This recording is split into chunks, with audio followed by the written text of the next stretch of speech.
Well, I think I remember it was like a couple days later you showed up to a call and said it was 91 or 96 or Oh, something yes. like that. Yeah, I'm averaging I think it's about 95% in range. So Now, yes, yes, holy cow, yeah, averaging. yes. And I know on today's call too, since I don't think you're going to brag on yourself about this, I want to brag on you. You hit 100% multiple times. Like, Multiple times. Yeah. So it's been like probably 3 or 4 days out of the week that I was hitting 100%. But then I feel like I'm harder on myself when I do have something go wrong because it's like, no, no, no, I like that 100%. But my right. goal was 80. My goal was 80. I think when we first talked, that was my goal was 80%. And I have definitely hit that goal and surpassed it. So, I mean, I am so very pleased with my results. I've spent the last 10 years pushing the limits while identifying trends and patterns in my type 1 diabetes management. Follow along as I learn, apply, and share the fitness, nutrition, and lifestyle strategies that I've learned from diabetes experts around the world. The real question is, how can we live fearlessly with diabetes while maintaining stable blood sugars? This podcast is here to give you the answer. My name is Matt Vandevecht, head coach and co-founder of FTF Warrior, and welcome to Pardon My Pancreas.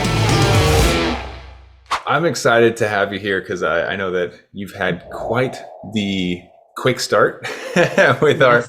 our program and just really crushing it right out of the gates.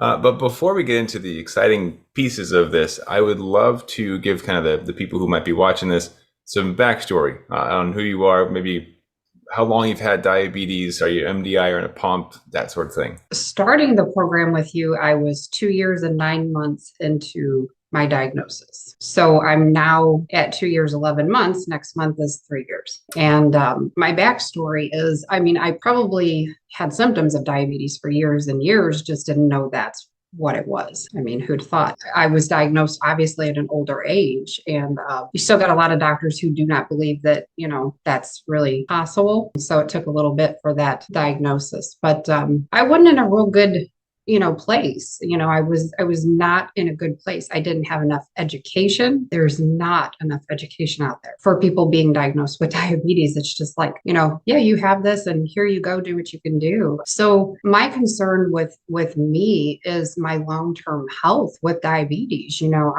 I have a lot of health conditions, and adding diabetes to it was a little scary. Well, it was a lot scary. It wasn't a little scary. It was a lot scary. I needed help. I started researching, obviously, but researching on your own, I mean, you type into Google what you want to type into Google, and you're going to get 50 different answers at least, and it's Right. really hard to find that direction. So I was a mess, high blood sugar. I mean, high blood sugar. It was through the roof every day, consistent, didn't know what to do with it. So my backstory is just really, I mean, obviously I haven't had it that long, but in the time that I have had it, I experienced just a very long-term high blood sugar. And Hmm. I was starting to feel it in my chest, feeling it in my heart. And I was getting nervous. What do I do? What do I do? How do I fix this? Because my doctor wasn't fixing. So that's me. Wow.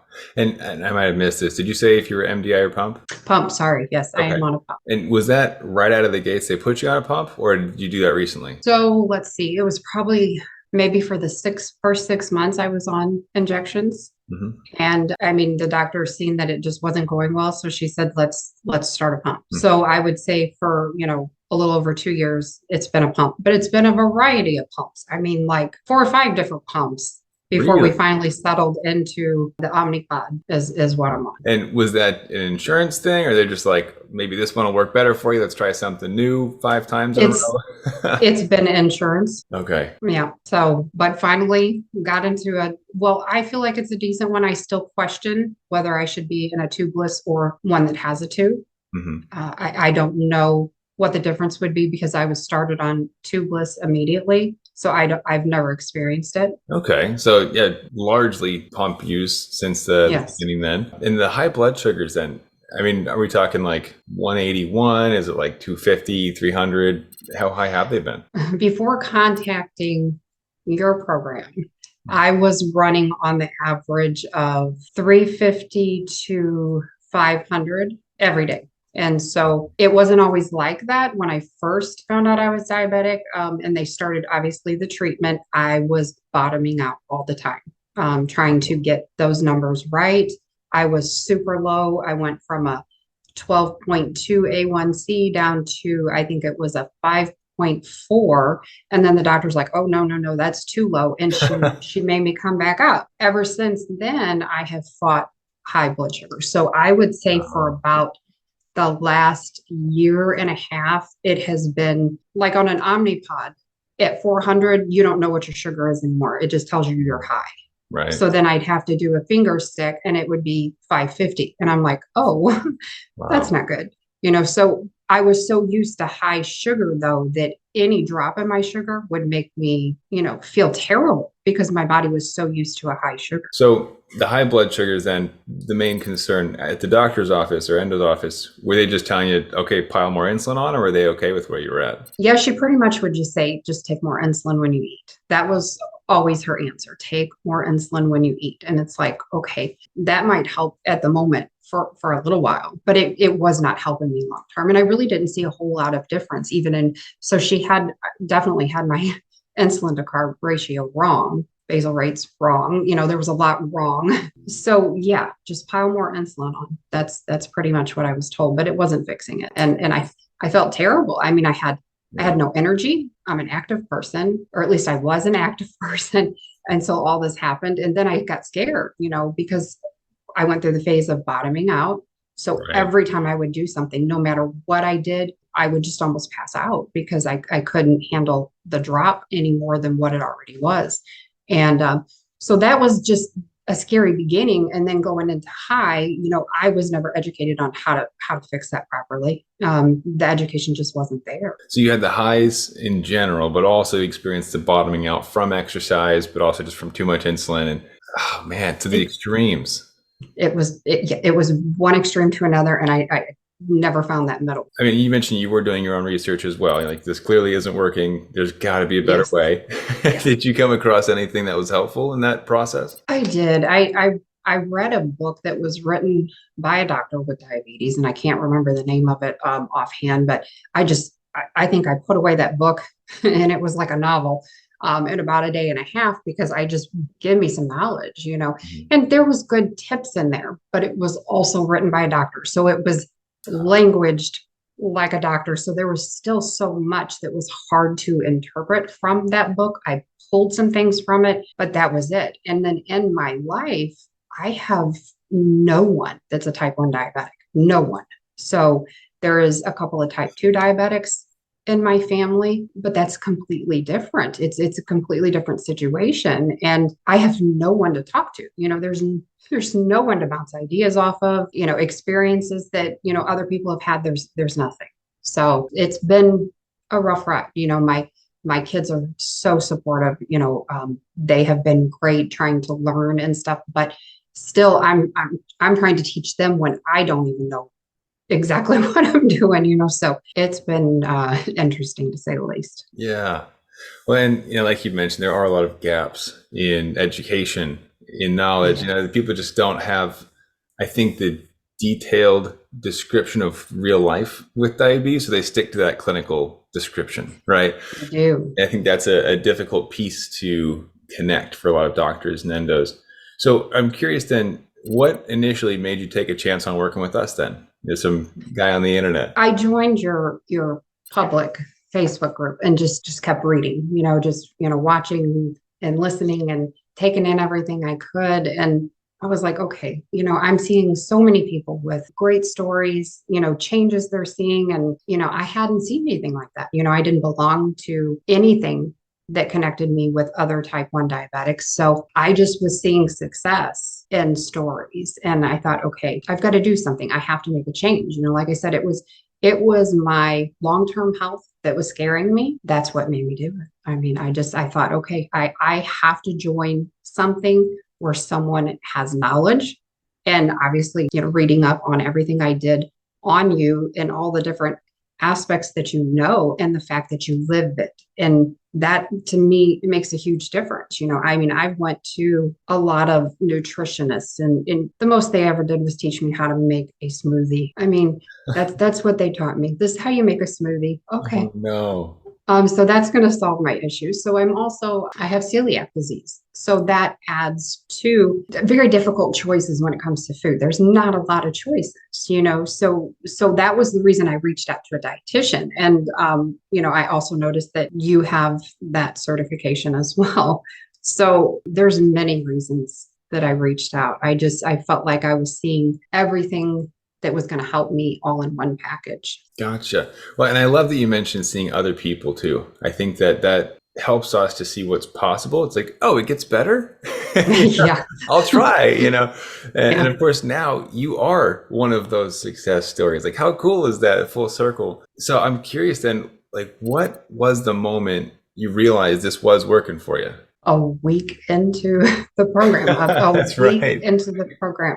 So on September 18th, I was at 9% time in range. And that was at a 90-day, looking at 90 days worth of data, I was at a 9%. So that tells you how high my sugar was. And then September 25th, I was at 87% time in range. So, I mean, that was like 1,000 pounds of pressure lifted off of me and showing me that this can be done, and it's just, I mean, it amazed me that we're not taught these things, and I still see that we're not taught that, because even 3 years in, or almost 3 years into a diagnosis, I still have a doctor that tells me, just take more insulin. That is still her answer. Whereas little things, I mean, just little things I learned in that first week, obviously you're doing, for starting on that wonderful basal testing right away, which is so important, but so hard. Pre-bolusing, that was huge. I didn't know to pre-bolus. No one ever told me to pre-bolus. There was not that information. So in 3 years' time, I didn't pre-bolus. So I was letting my food kick in before insulin was kicking in. So just that change made a huge difference in my time in range, just by allowing myself to get the insulin in, then eat. It just, I was blown away just by all these little things that you learn at the beginning. And I know there's a lot of work that goes into the first part of this, but what little bit you do learn and you apply immediately makes a huge, huge difference. Obviously, 9% to 87. Right. Well, I think I remember it was like a couple days later, you showed up to a call and said it was 91 or 96 Oh, or yes. something like that. Yeah. I'm averaging, I think it's about 95% in range. Now? So yes, yes. Holy cow, averaging. Yes, I am averaging. I'm averaging. I think it was out of let's see, it was a month, because I wanted to see that, a full month. Mhm. And I was averaging in the 90s as for what my time in range was for a month after being 9% at 90 days. So, because I think that's what the numbers show you across that clarity thing. It gives you that 2, 7, 14, and 30 and 90. And I wanted to see long term, where am I at? And long term, I mean, it's huge. It's absolutely huge. And I do work very hard to try to keep it, between those numbers. I'm more aware. I used to just turn my alarms off because my sugar was high all the time. I didn't want to hear that alarm. I mean, it would have been going off every 2 seconds, all day long, all night long. I mean, I've stuffed it under my pillow. I've done everything you can think of not to have to hear those alarms, because it's all I heard. So I turned them off, and now I've turned them back on, and of course I keep an eye on everything. And I mean, I log everything. I try to keep track of everything, trying to find any kind of, pattern that's going to help me. And, obviously I'm still working through the program, and I'm not there yet, but it's been such a huge improvement. And I'm looking forward to every piece of it from here out, because it shows me and it proved to me that it's working. That's amazing. And I know on today's call too, since I don't think you're going to brag on yourself about this, I want to brag on you. You hit 100% multiple times. Multiple times. Yeah. So it's been like probably 3 or 4 days out of the week that I was hitting 100%. Wow. But then I feel like I'm harder on myself when I do have something go wrong, because it's like, no, I like that 100%. But my goal was 80. My goal was 80. I think when we first talked, that was my goal, was 80%. And I have definitely hit that goal and surpassed it. So, I mean, I am so very pleased with my results. That's Very, very amazing. pleased. And I feel like everything I'm learning is going to be very easy to put into play for the rest of my life, which is what I was searching for. I wasn't searching for a quick fix. I wanted something long term for the rest of my life that I can put into play and I can be healthy. I mean, it's a scary thing because you hear, I call them diabetic death stories Yeah. all the time. I work with seniors. And so I hear these diabetic death stories all the time. And I can't stand hearing them, because it's like, oh my gosh, I'm one of those people that you're talking about. I don't tell them that, but I'm one of those people and I'm having to hear about those deaths. And obviously that's every little thing pushes you. And that was part of it too, is like, I don't want to be that diabetic death story. I don't want diabetes to control me. I want to control it. I feel like I'm learning to do that. And that was my goal. I want to learn to control it and I want to be healthy. I don't want neuropathy. I don't want all of these things that I see people have just because, like sitting in a high blood sugar like I did for so long. That's what causes neuropathy. I didn't know that. I know that now. I don't want that chance of that happening. Yeah, I think that find your motivation however you can. And, obviously Mhm. you found a pretty strong one, the diabetes death stories. And I'm sure most Yes. of us have heard those too. The fact that you've not only accomplished the quick fix, like you said, in a week, I've made my goal, but Yes. you're continuing to pursue that, right? It wasn't just the Yes. Band-Aid fix. You're looking for that long-term solution. Long So term. proud of you for sticking with it, even after surpassing your goal. Like you're still working towards the best possible outcome. That's so Yes. inspirational. I love that. So, tell me a little bit about what it's like now that your goal is solved, that your problems are, not gone, but you've seen so much success. What's that like for you now? It feels good. I mean, it feels amazing. My friends are always like, we're so proud of you, because of course I tell them all about the program and not that they really understand diabetes, but they understand that I had a goal. I had a goal Mm. and I met it. And so it feels great. It feels great for someone to look at you and say, I am very proud of what you've done. Even my girls, they're like, we are so proud that you take control and you take things seriously. When I do something, I'm all in. I'm not going to back down from it. And even though it's been a tough battle for 3 years, I finally found something that helps. And that was you. I mean, it's you have made a huge impact in my life. And so I, of course, set new goals because I did meet that goal. So my new goals is to maintain a Mm. minimum of 80% all the time. But of course, we'd like for it to be higher than that. And I would love to maintain 90, 95. So that's my goal. I want to maintain that. And it's not short, it's life. I need to maintain this for life. I want to be able to have those formulas in my head like you do, and just be able to fit them out and fix it. And that's my goal. I will do it. I love that. Yeah, I'll tell you, one of the secrets to having the formulas just in your head, ready to spit them out, is the consistency with environment. So, I'm surrounded by all of you talking about the formulas all the time. And I'm like, oh yeah, it's Yep. keeping it top of mind where it doesn't have to require as much effort or thought, because I'm Right. in the right room, if that makes sense. So Yes. yeah, it's huge. Being in the right room. I mean, going back to, this is a type 1 diabetic family, so to speak, being able to reach out to other type 1 diabetics is huge for a person that has no one in their life that is a type 1 diabetic. So it's nice to belong to a group or a family that are all diabetics and they all share their stories, and you can see that you're not the only one struggling. You're not alone in this, because I felt very alone in my journey, but I don't feel alone anymore because I feel like I can simply reach out and there's someone there. There's someone always there. That's huge. It does feel kind of like a family, doesn't it? It does. It I does. love that. Well, and speaking of, obviously people like yourself, before you joined, you had no idea what to expect, that it was like this tight-knit group of learning and succeeding together. What advice would you give to someone who might be in the spot that you were in before you joined? Like, on the fence, or just going through all those frustrations? I would say they have got to just do it. Don't put it on the back burner because, being scared to join a new group or, whatever it may be. I mean, people are, there are a lot of timid people out there. I'm probably more of an introvert myself, but jump in there and do it. Don't hesitate because it is life altering. And that's the goal to this, is for it to be life altering and make you healthy. I can't imagine if I continued down the path I was headed and not reaching out for help, where I would be, say, 5 years from now, if I would be 5 years from now. So I would tell people, don't keep waiting, jump in there and grab that goal and make yourself healthy. It's so worth it. It is so worth it. There's so much to learn.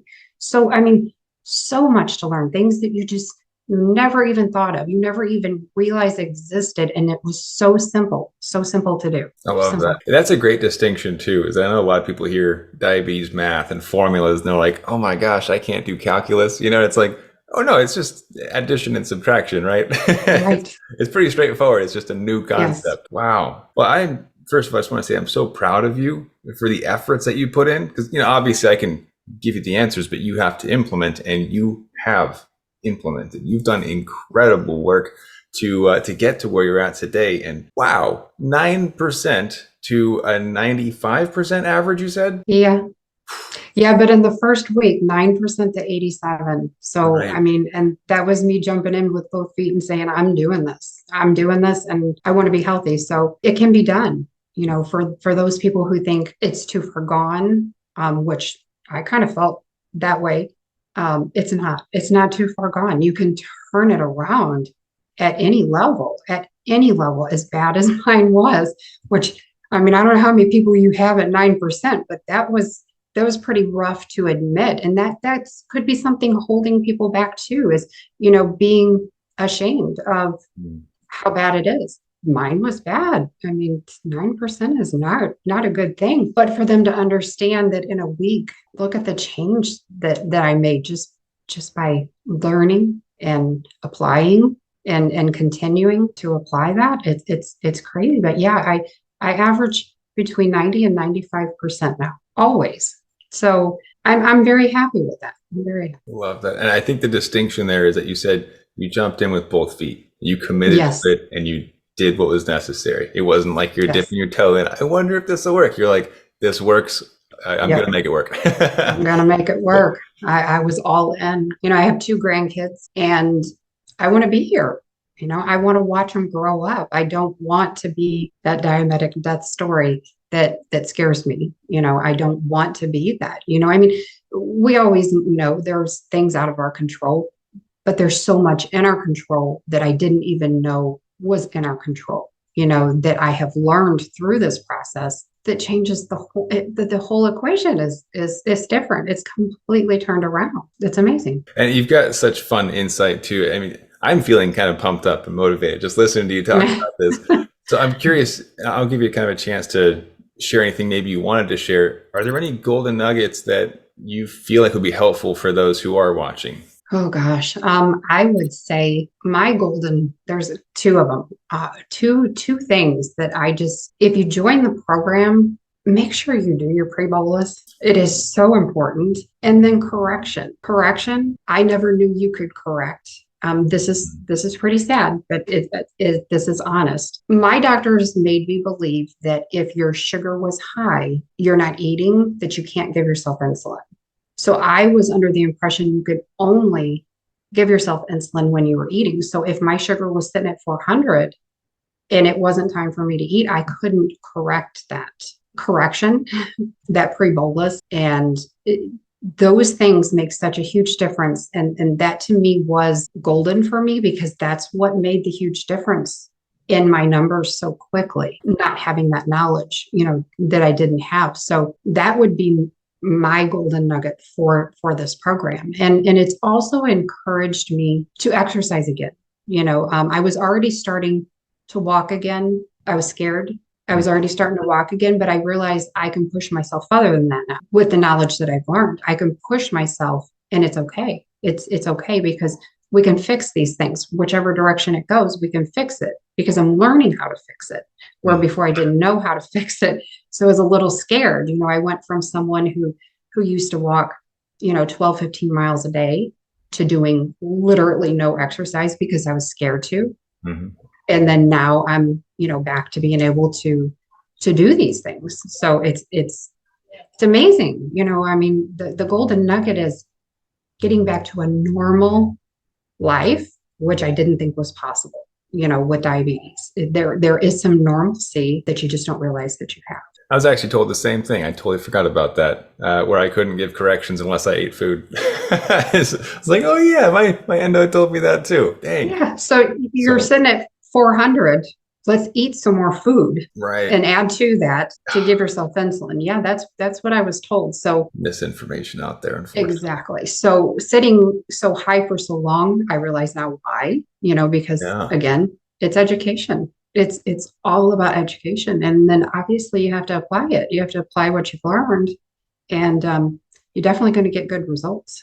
Well, I think what's powerful here that we can end on, because I know we've been here for a while, but it's not that if somebody hears this and they go, oh, I already knew about the pre-bolus, that they're good to go. It's that you didn't know what you didn't know, right? Like you weren't sitting there choosing not to pre-bolus, choosing not to correct. You just didn't know that was even an option.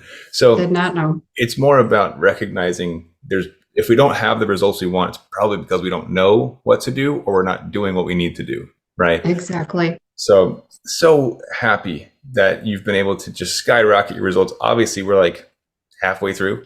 So we're still moving forward and making more progress. Yes. So I'm super excited about that, to get everything really dialed in with food and exercise and all that. But I wanted to thank you, of course, Kristie, for coming on today, sharing your story, inspiring others, because that changed 9% to 87% in a week. Holy cow. I am just thrilled for you and for what's ahead. So thank you for your time today. Really appreciate it. You're welcome. Thank you. Because if it wasn't for your program, I wouldn't have those numbers. I think it's a good team effort. It is a great team effort. Yeah. Everybody. Done amazing. Yes. So thank you again, Kristie. Everyone, thank you for hanging out today. Obviously, if you like the idea of uncovering what might be missing from your diabetes on the formula side, there is a free training you can go check out at diabetesinaction.com. It's probably the same one that you saw as well. It brought you in. It is. It is. Okay, cool. It is. So everyone go check it out, diabetesinaction.com. Maybe we'll see you on one of these calls in the future. But thanks again, Kristie. You're awesome. You're going to keep crushing it. And everyone else, thanks for hanging out with us. And keep up the fight.